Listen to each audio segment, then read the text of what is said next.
Je vais vous inviter à ouvrir vos Bibles dans le psaume 139, les versets 23 à 24. Psaume 139, versets 23 à 24. Je lis. « Sonde-moi, ô Dieu, et connais mon cœur, éprouve-moi et connais mes pensées. Regarde si je suis sur une mauvaise voie et conduis-moi sur la voie de l'éternité. » Amen. Que l'Éternel bénisse sa parole. Amen.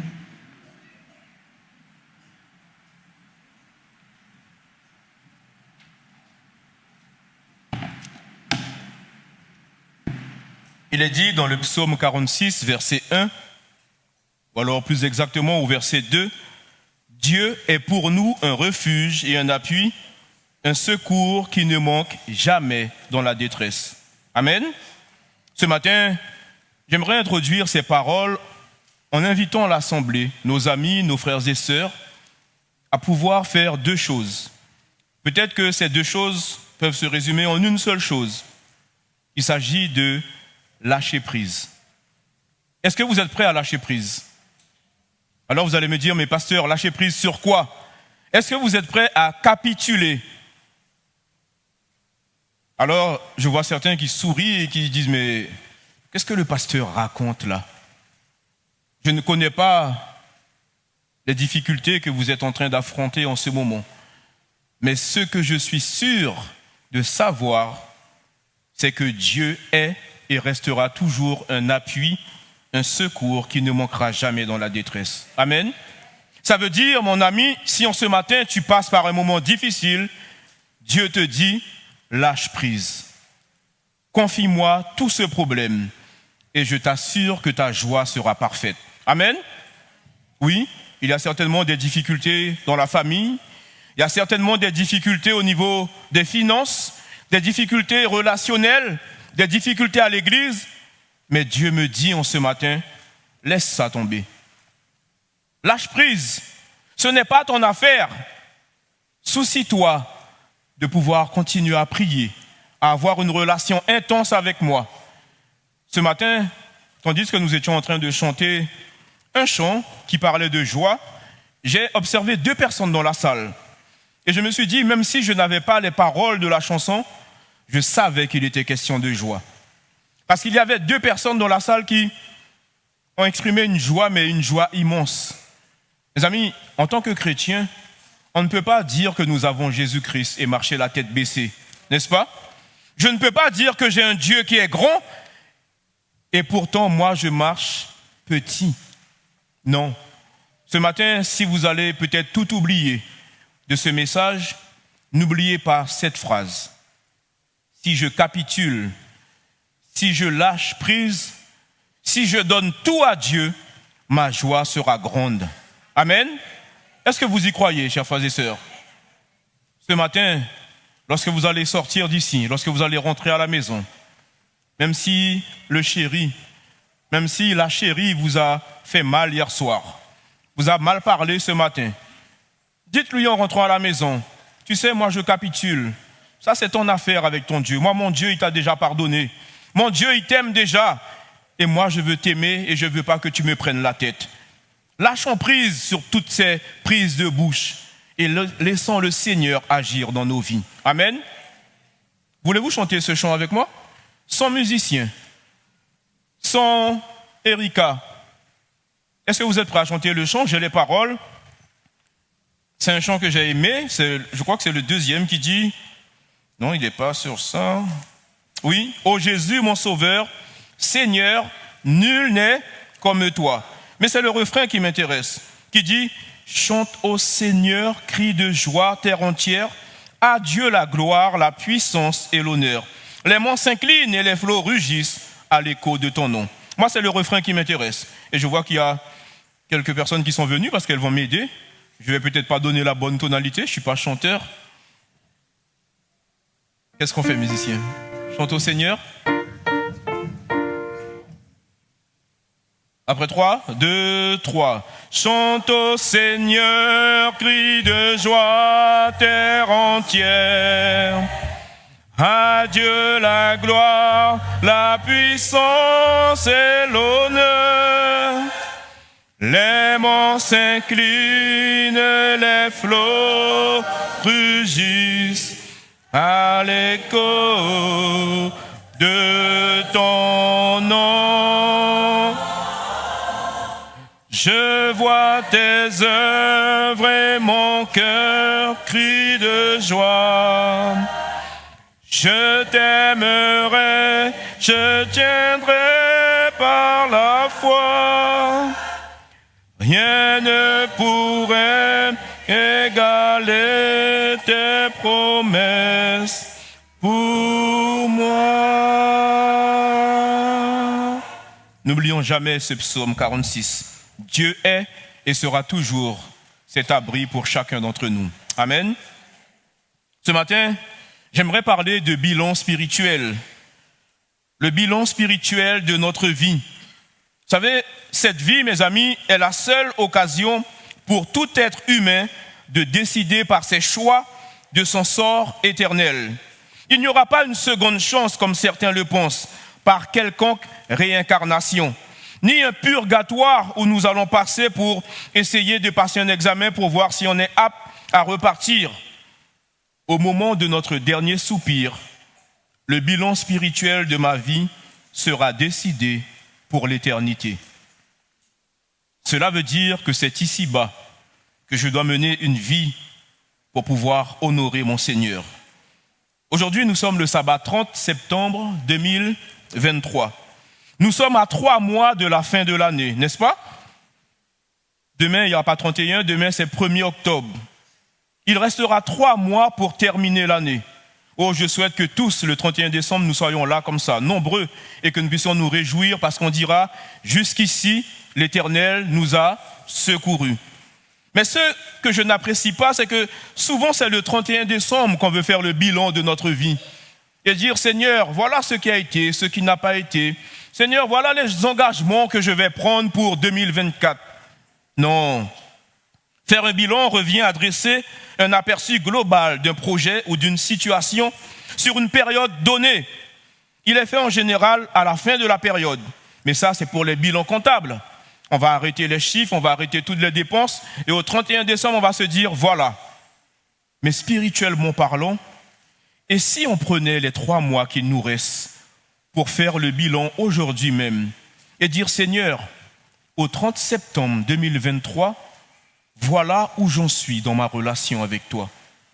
Il me reste encore 3 mois pour pouvoir ajuster, réorganiser, arrêter de faire certaines choses. Souvent, on dit que lorsqu'on fait quelque chose pendant 21 jours, ça devient une habitude. Moi, j'ai essayé de faire quelque chose pendant 21 jours. J'ai réussi pendant 21 jours. Et le 22e jour, j'ai échoué. J'ai plus fait ce que je faisais pendant 21 jours. Alors, je me suis posé la question, mais qu'est-ce qui n'a pas marché? Puisque les scientifiques, tout le monde, ils disent, oui, si tu fais quelque chose pendant 21 jours, ça devient une habitude. Et j'ai posé la question à un médecin, il m'a dit, oui, c'est vrai, faire quelque chose pendant 21 jours. Mais après, c'est l'état d'esprit, la motivation qui se cache derrière. Si tu fais la chose pendant 21 jours pour que ça devienne une habitude, elle ne sera jamais une habitude. Parce que tu veux faire, tu vas te dire, il me reste 10 jours, il me reste 9, 8. Mais si tu l'as fait et que ça devient ancré en toi, tu ne vas même pas compter. Tu vas la faire matin, midi et soir. Savez-vous, chers amis, que la Bible fait mention de plusieurs occasions où Dieu s'est arrêté pour faire une sorte de bilan de sa création. On nous dit que Dieu vit que tout était bon. Au terme du processus de la création, Dieu fit un bilan qui est rapporté au verset 31. Dieu considéra que tout ce qu'il avait créé et trouva cela très bon. En Genèse 6, verset 12, Dieu fit un autre bilan de sa création et des hommes en particulier. Malheureusement, le constat était amer. Dieu regarda la terre et voici, elle était corrompue, car toute chair avait corrompu sa voie sur la terre.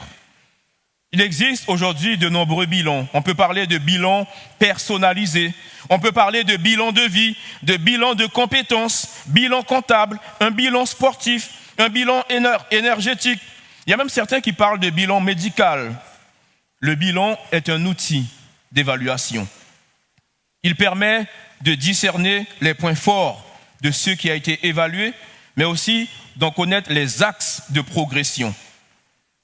Lorsque je lis dans Luc 14, verset 28, Jésus rapporte cette histoire et dit « Lequel de vous, s'il veut bâtir une tour, ne s'assied pas d'abord pour calculer la dépense et voir s'il a de quoi terminer. » Si vous voulez construire une maison, ce n'est pas parce que vous avez assez d'argent pour acheter les agglos que la maison sera construite, n'est-ce pas? Ce n'est pas parce que vous avez assez d'argent pour faire tout ce qui est sanitaire que la maison sera construite. Parce qu'après, il y a charpente, il y a plein d'autres domaines. Chers amis, chers frères et sœurs, il ne s'agit pas, en faisant le bilan spirituel de sa vie, de gommer ce qu'il y avait avant. Mais il s'agit plutôt d'évaluer si on est bien sur la bonne voie qui nous conduit sur le chemin de l'éternité. Amen. Et j'aimerais justement illustrer cela avec cette histoire. Un jeune couple emménagea dans un appartement et le lendemain matin, alors qu'ils étaient en train de préparer leur petit déjeuner, le mari dit à sa femme, « Chérie », et elle répond, « Oui, chérie, qu'est-ce qu'il y a? As-tu remarqué le linge qu'ont étendu les voisins? Il n'est pas très propre. » Et là, ils se sont mis à rire pour dire, « Waouh, mais c'est pas possible. » Chaque matin, maintenant, c'était un sujet de discussion pendant le petit déjeuner. Les vêtements du voisin n'étaient pas du tout propres. Et un matin, la femme s'étonna de la propreté et de la blancheur des linges. Elle dit, chérie, viens, vite, laisse ce que tu fais, viens voir. Ce n'est pas possible. Viens voir comment la lessive du voisin est tellement propre. Mais non, qu'est-ce qui s'est passé? Le mari, souriant et un peu gêné, dit à sa femme, chérie, hier soir, j'ai nettoyé les vitres de la maison. Je ne sais pas si vous avez compris cette histoire, mais cela veut dire que pendant plusieurs semaines, plusieurs mois, le sujet de discussion était de voir les vitres sales, ou le vêtement, les linges sales plutôt, du voisin. Tandis que le problème, c'était les vitres de la maison qui n'avaient jamais été nettoyées. Oh, ce matin, chers amis, en mars 2020, il y a eu l'apparition du virus appelé Covid. Et au fil du temps, il y a eu de nombreux variants. Alpha, bêta, gamma, delta, omicron. Aujourd'hui, le dernier en date, puisque Covid est toujours là. Il s'appelle comment, si vous le savez? Oui, ce variant, il s'appelle comment? Il s'appelle Eris. Oui, il est toujours là. C'est vrai qu'on n'a pas de masque. C'est vrai qu'on est assez bien coincé. Mais cela m'amène à dire, après le péché de nos premiers parents, il y a eu l'apparition du virus appelé péché. Les variants de ce virus détériorent et affectent notre relation avec les autres, mais aussi nous séparent et nous éloignent de Dieu. Et ce matin, j'aimerais m'arrêter sur quelques variants, justement, de ce virus péché. Alors, lorsqu'on lit dans Proverbe 16, verset 18, que je vous invite à prendre avec moi, Proverbe 16, verset 18, je ne sais pas comment on va appeler ce variant, mais moi je l'ai appelé arrogance. Il est dit, l'arrogance précède la ruine et l'orgueil précède quoi? Vous avez trouvé? Vous êtes avec moi? Précède quoi? La chute. Mes amis, d'un point de vue purement herméneutique, ce passage se présente comme étant ce que l'on appelle une sorte de parallélisme antithétique. Ce qui veut dire que l'on retrouve en même temps une phrase avec deux idées qui se complètent pour donner deux aspects d'une même réalité. L'arrogance est mise en parallèle avec l'orgueil et la ruine est associée à la chute. Nous connaissons pas mal d'histoires dans la Bible du roi Nebuchadnezzar, de personnages qui ont été arrogants. Et ce que le verset dit là, le verset ne ment pas. L'arrogance précède la ruine et l'orgueil précède la chute. Lucifer, mes amis, a été arrogant. Il a visé haut, il était orgueilleux. Et qu'est-ce qui s'est passé pour lui? Malheureusement, il a été précipité sur la terre. Parce que je dis malheureusement, parce qu'aujourd'hui, il nous attaque. Mais là où il était avant, il était à une bonne place. Un autre variant qu'on appelle dans Matthieu 6, verset 12. Voyons ce que dit ce verset. Matthieu 6, verset 12.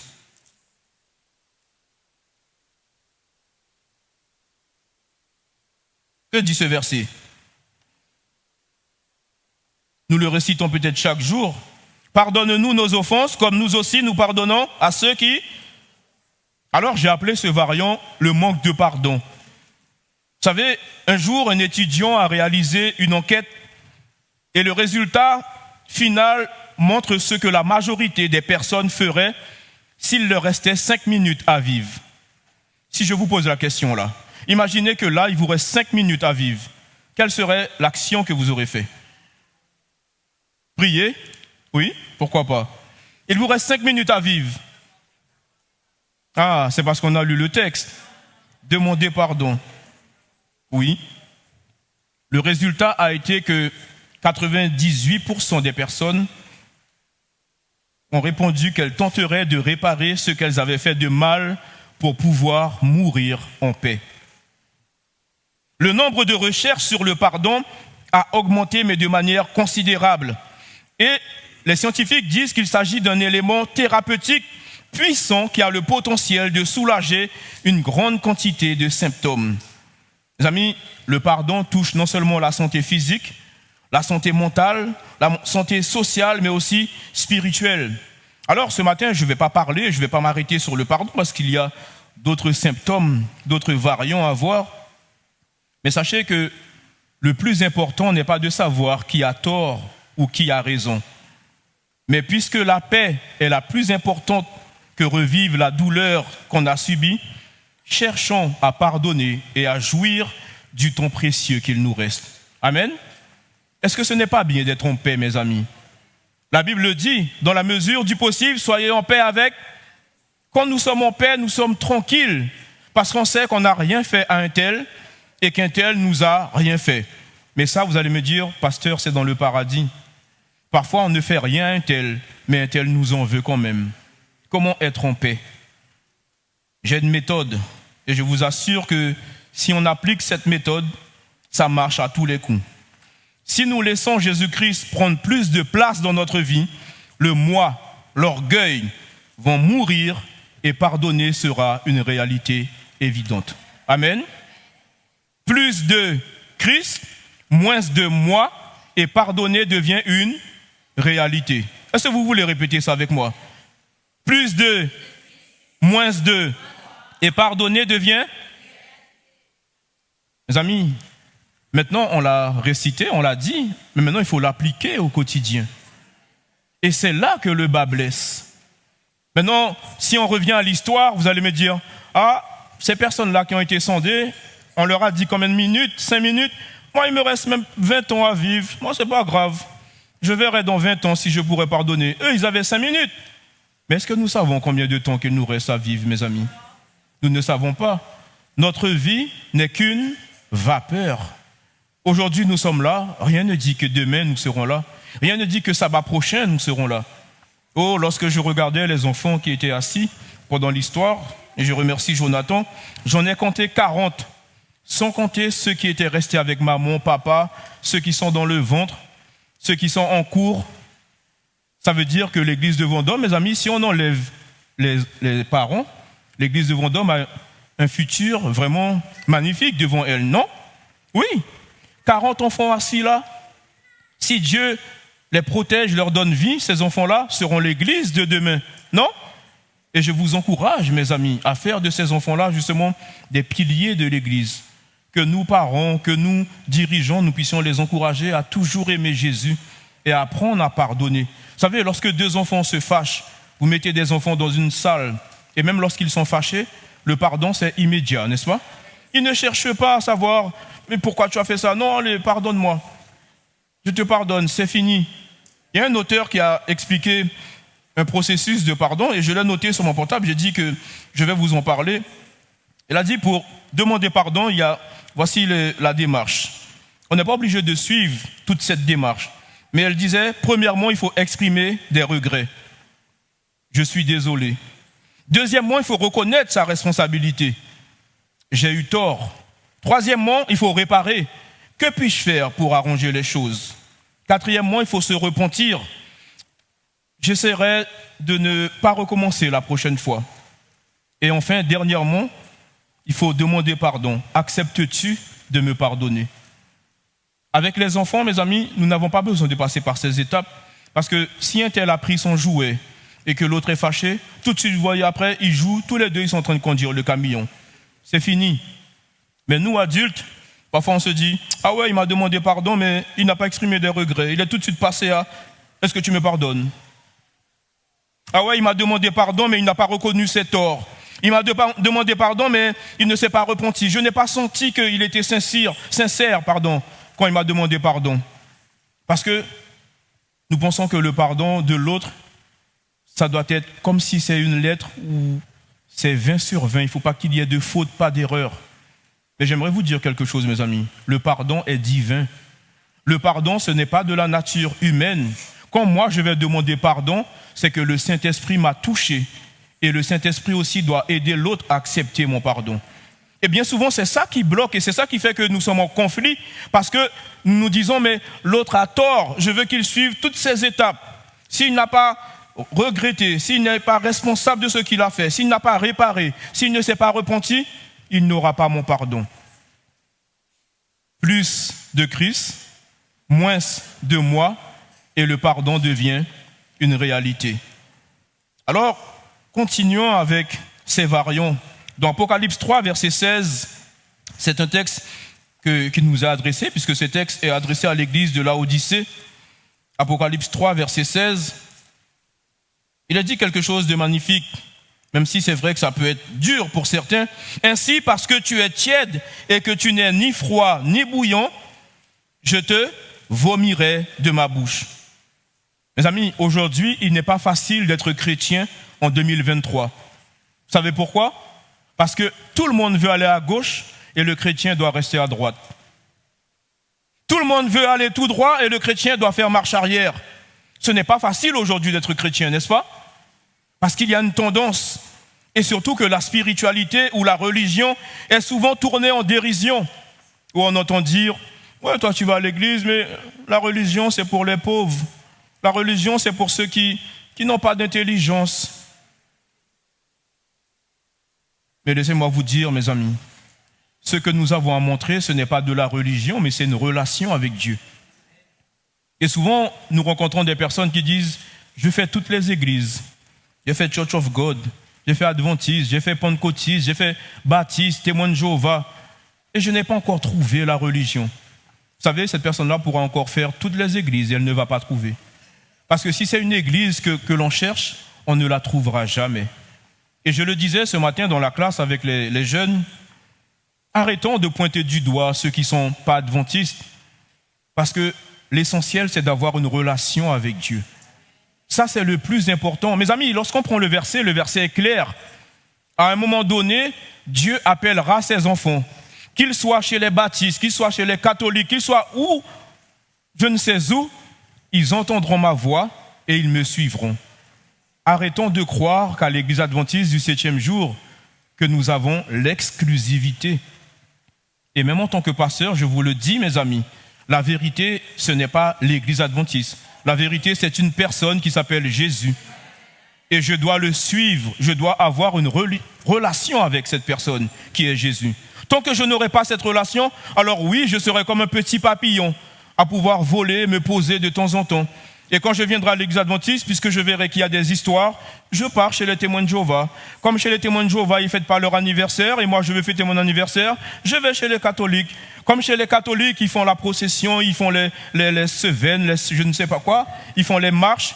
Quand il y a Pâques, ah non, moi la Bible ne dit pas ça, les traditions, donc je vais maintenant chez les baptistes. Ah, chez les baptistes, c'est chaud. Ah ouais, la louange, mais je transpire. Ah oui, ils parlent même en esprit. Ah oui, tchalala, tchalolo. Là, je reste parce que je me sens bien.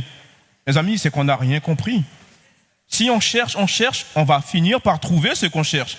Mais pas celui que l'on doit chercher en la personne de Jésus. Je vous assure, là où vous êtes à la bonne place. Qu'il y ait des difficultés, qu'il y ait des tensions au sein de l'Église, vous êtes à la bonne place. Ne donnez votre place pour rien au monde. Aujourd'hui, ce n'est plus l'heure de quitter l'Église, mes amis.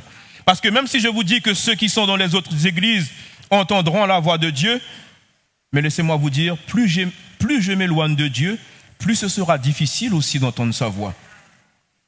Vous imaginez, vous êtes là, je vous appelle et vous allez chercher quelque chose dans votre voiture qui se situe je ne sais où. Allez, parc, tête dehors. Puis vous allez marcher, vous allez entendre ma voix, n'est-ce pas? Mais à un moment donné, est-ce que vous entendrez ma voix? Non. J'ai beau appeler, Emeline, tu m'entends? Elle ne va pas entendre parce qu'elle a déjà fait des kilomètres. Aujourd'hui, là où vous êtes, restez-y, quelles que soient les difficultés, quelles que soient les épreuves, parce que Dieu veut vous sanctifier. Dieu veut vous rendre encore plus fort, inébranlable. Amen. Il y a aussi un autre variant que j'ai intitulé l'amour passif. Dans 1 Jean 3, verset 18, il est dit, 1 Jean 3, verset 18, « Petits enfants, n'aimons pas en parole et avec la langue, mais en action et avec vérité. » Nous ne serons jamais sauvés par de bonnes œuvres, n'est-ce pas? C'était la leçon de ce jour. Cependant, ces bonnes œuvres doivent toujours se voir dans la vie de celui qui est sauvé. Je ne peux pas dire que ce ne sont pas mes œuvres qui me sauvent. Parce que c'est un peu vrai, mais c'est un peu faux. Parce que si je n'ai pas de bonnes œuvres aussi, c'est que je ne suis pas sur le chemin de l'éternité. Et ces bonnes œuvres, ce n'est pas moi qui les fais. Dieu dit, il met en nous le vouloir et le faire selon son bon plaisir. Montre-moi tes œuvres et je te dirai si tu as la foi. Montre-moi ta foi, mais s'il n'y a pas les œuvres, malheureusement cela n'existe pas. Et notre exemple, c'est l'exemple de Jésus. Qu'a fait Jésus, mes amis, pour nous? Jésus a manifesté un exemple parfait. Il a aimé en se donnant tout entier, y compris jusqu'à la mort. N'aimons pas en parole, mais aimons justement en action. Dans Matthieu 7, verset 21, c'est un texte aussi que nous avons utilisé avec les jeunes, un texte qui nous interpelle pour nous dire justement qu'il faut arrêter d'avoir juste des paroles. Matthieu 7, verset 21, il est dit, « Ceux qui me disent, Seigneur, Seigneur, n'entreront pas tous dans le royaume des cieux, mais celui-là seul qui fait la volonté de mon Père qui est dans les cieux. » Plus que des paroles, Dieu attend une relation intense avec chacun d'entre nous. Vous savez, dans la vie, il y a aussi des fois ce phénomène qu'on appelle schizophrène. Alors oui, c'est une maladie qui est difficile, mais en préparant ce message, je me suis dit, est-ce que parfois nous ne sommes pas schizophrènes spirituels? Et je me suis basé sur Deutéronome 6, verset 4, pour pouvoir intituler justement ce variant. Ainsi, Deutéronome 6, verset 4, qui dit, « Écoute Israël, l'Éternel, notre Dieu, est le seul éternel. » Dans notre vie, parfois, nous avons du mal à entendre la voix de Dieu. Pourquoi? Parce que nous sommes connectés à tout et n'importe quoi. Nous sommes connectés à tout et n'importe quoi et nous avons du mal à entendre la voix de Dieu. Je ne sais pas sur quel réseau que vous êtes en ce matin. Peut-être le réseau de l'église, il y a certains qui ont le code, qui sait. Mais moi, j'aimerais vous dire, déconnectez-vous du réseau terrestre et connectez-vous au Wi-Fi céleste. Lorsque je suis connecté au Wi-Fi céleste, alors oui, j'entends la voix de Dieu, quel que soit l'endroit où je suis. Aujourd'hui, nous sommes connectés à tout. Il nous faut regarder la série qui passe sur Netflix. Il nous faut être tous les matins sur les réseaux sociaux. Il nous faut naviguer sur YouTube pour savoir est-ce qu'il faut vraiment ou pas donner la dîme. Parce qu'aujourd'hui, les hommes disent tout et n'importe quoi en disant oui, la dîme, c'était par exemple un impôt. Aujourd'hui, puisque je paye les impôts, puisque je suis inscrit au nom de l'État, je n'ai pas donné la dîme. Et certains tombent dans le piège pour dire, ah mais c'est vrai. Déconnectons-nous, mes amis, de toutes ces voix et connectons-nous sur le réseau qui est le Wi-Fi céleste. Ouvrons la parole de Dieu. Mettons-nous à genoux et Dieu se rapprochera de nous. Je vous assure que si nous nous déconnectons, nous entendrons la voix de Dieu. Amen. La version du semeur de Romains 12, verset 2, dit « Ne nous laissons pas modeler par le monde actuel. » Et c'est vrai. Aujourd'hui, et je le disais tout à l'heure, c'est difficile d'être chrétien. Parce qu'on veut ressembler à l'autre. Mais laissons-nous transformer par le renouvellement de notre pensée pour pouvoir discerner la volonté de Dieu, ce qui est bon, ce qui lui plaît et ce qui est parfait. Il y a un autre variant que j'ai intitulé l'inquiétude, qui est un manque de foi. Dans Matthieu 6, verset 31, ce verset nous dit à quoi bon s'inquiéter justement. Pourquoi s'inquiéter pour savoir ce que nous allons manger, ce que nous allons boire? Ne vous inquiétez donc point et ne dites pas que mangerons-nous, que boirons-nous, de quoi serons-nous vêtus? Est-ce que vous pensez que les enfants s'inquiètent? Non, parce qu'ils savent à midi, ils recevront le repas que maman, papa ont fait. Même lorsqu'ils jouent le soir, ils savent qu'ils auront leur souper. Ils ne s'inquiètent pas, ils sont insouciants. En tant qu'enfants de Dieu, Dieu nous appelle à être aussi insouciants par rapport à ce qui se passe dans la vie. Parce que parfois nous disons, mais Seigneur, est-ce que tu vas agir? Dieu a déjà agi et nous demande seulement de le suivre sur le chemin, sans broncher. Dieu a déjà agi, mon frère, dans ta vie. Amen. Dieu a déjà agi, ma sœur, dans ta vie. Mais malheureusement, nous sommes en train de nous inquiéter. Et l'inquiétude ne peut pas rajouter des années dans notre vie. Au contraire, ça va provoquer des maladies, le stress. Combien de personnes sont parties avec un arrêt cardiaque parce qu'ils se soucient? Est-ce que c'est ce que nous voulons pour notre vie? Nous avons un Dieu qui a tout. Et lorsqu'on lit Matthieu 6, les oiseaux, mes amis, ne se soucient pas. Ils savent qu'ils auront de l'eau. Même lorsque vous entendez au journal que c'est la sécheresse, que la nappe phréatique, il n'y a pas d'eau, est-ce que les oiseaux se disent, bon, il faut qu'on aille s'inscrire à la CEDIC, il faut qu'on aille à la CAF pour voir s'il y aura de l'eau? Non. Ils continuent leur train-train. Il suffit qu'il y ait quelqu'un qui ouvre son robinet, qui laisse l'eau couler, et l'oiseau trouve de l'eau. L'oiseau trouve à manger. Ne valons-nous pas plus que les oiseaux? Est-ce que notre Père ne prend pas soin de nous? Non, dites-moi, est-ce qu'il ne prend pas soin de nous? Mais parfois, pour un rien, pour un stage que nous n'avons pas eu, pour un travail que nous avons postulé, que nous n'avons pas eu, nous sommes prêts à dire, Seigneur, tu m'as abandonné. Pour un chéri qui ne veut pas se marier, Seigneur, mais qu'est-ce que tu me fais? Et si ce n'était pas le bon? Et si le travail pour lequel nous avons postulé, ce n'était pas celui-là que Dieu voulait pour nous? Non, parce que nous voyons seulement le bout de notre nez et nous disons, Seigneur, ce n'est pas possible, qu'est-ce que tu me fais? Qu'est-ce que tu fais? Notre Dieu est bon, il fait ce qu'il veut, mes amis, mais il faut lui faire confiance. Oh, je ne vais pas continuer justement avec ces variants, parce que je crois que vous l'avez compris, mais quand nous lisons le psaume 139, versets 23 et 24, que nous a lu Mondine, j'aimerais vous dire à travers ce texte que le salut est individuel, n'est-ce pas? Parce que nous disons, j'ai l'assurance de mon salut. Non, nous le chantons. J'ai l'assurance de mon salut. Mais laissez-moi vous dire quelque chose. Si le salut est individuel, je ne peux pas la jouer solo, je dois passer en mode collectif. Je ne peux pas dire que le salut est individuel, je viens à l'église, je fais mon culte, ou alors je reste à la maison et je zappe sur YouTube pour dire le salut est individuel. Quand Jésus m'a sauvé, il m'invite maintenant à devenir un membre actif de la communauté. Amen? Non, vous n'êtes pas persuadés. Le salut est individuel parce qu'il a d'abord une dimension privée. Personne ne peut dire, Xavier, tu n'es pas sauvé. C'est entre ma relation avec Dieu, mais mon face-à-face, mon quotidien avec le Seigneur m'amène sur une route qu'on appelle le ciel. Et mes paroles, mes actions, mon comportement vont exercer une influence sur les autres. Et ça, on ne peut pas se le cacher. On ne peut pas se dire, j'appartiens à une communauté, je fais ce que je veux, je n'ai de compte à rendre à personne si ce n'est à Dieu. C'est que nous n'avons pas encore compris ce que c'est le salut. Oh, chers amis, quand j'étais petit, mais assez grand pour regarder les publicités de pansements adhésifs, je voulais mettre ce qu'on appelle sparadrap partout où j'avais mal. Alors j'aimais beaucoup le foot et jusqu'à présent j'aime le foot. J'ai fait beaucoup de séjours à l'hôpital pour le genou, j'ai été opéré des ligaments, les chevilles et à cet âge je mettais un sparadrap à chaque fois que j'avais mal quelque part parce que je pensais qu'en mettant le sparadrap ça allait apaiser la douleur. J'ignorais tout sur le processus de guérison. Je ne savais pas que ces pansements adhésifs sont des solutions temporaires. Pas des soins pour une cheville foulée, pas des soins pour un genou endommagé.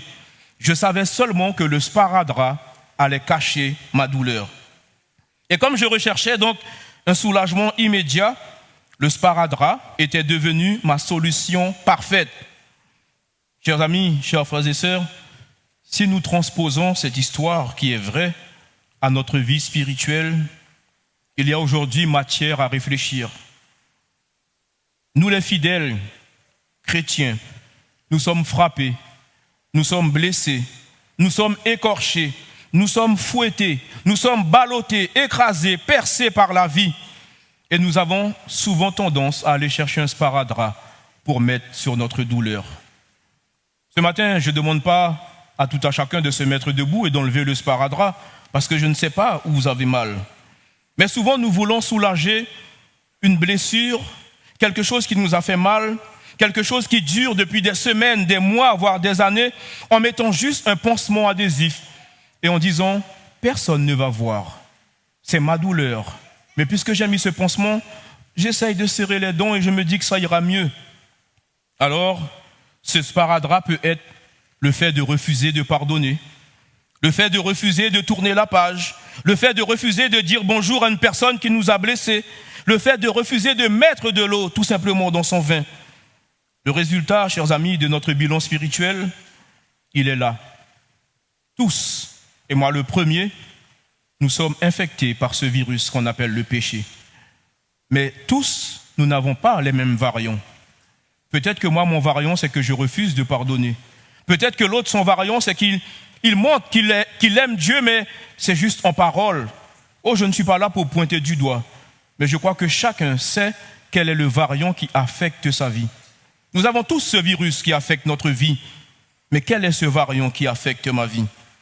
Aujourd'hui, je ne sais pas quel est le résultat final de ton bilan spirituel. Peut-être qu'il est nécessaire pour toi de retourner à la source. Peut-être qu'il est urgent pour toi de faire preuve d'humilité. Peut-être qu'il est important pour toi de vider justement ton sac d'égoïsme et de laisser Jésus prendre plus de place dans ta vie. Peut-être qu'il est important pour toi de te déconnecter de ce réseau terrestre et de te mettre sur le Wi-Fi céleste. Peu importe le résultat de ton bilan. Ézéchiel 11, verset 19, dit une chose qui est formidable. Je veux et je peux te donner un cœur nouveau, quel que soit l'état de ton bilan spirituel. Amen. Dieu nous dit qu'il veut et qu'il peut nous donner un cœur nouveau, quel que soit l'état de notre bilan spirituel. Est-ce que c'est votre désir?